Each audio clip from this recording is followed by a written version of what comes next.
Why would I feel any better if I'm told that, oh, the U.S. government improperly queried your personal information, and not in this case just your location or something else, your personal communications?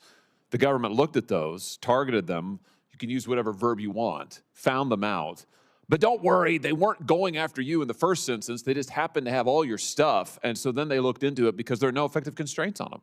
Well, I mean, why is that a good thing? Shouldn't we do something about that? I'll say I think members of Congress do have a heightened reason for concern, a heightened expectation of safeguards in this area.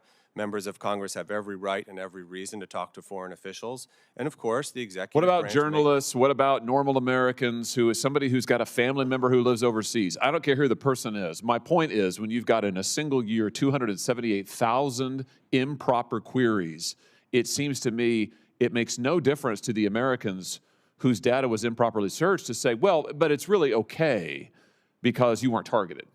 Yeah, all your stuff was read, all your private stuff, but don't worry. You weren't targeted. I mean, apparently you were effectively targeted.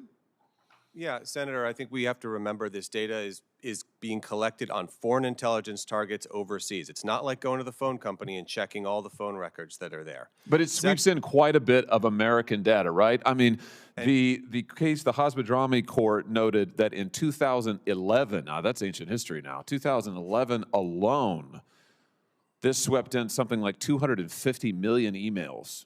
In 2011, who knows what that is today? We're talking about massive amounts of data that 702 sweeps. It's like a dragnet, huge amounts of data. Which leads me to the question, why shouldn't we treat a query of an American person in this database as a separate Fourth Amendment event?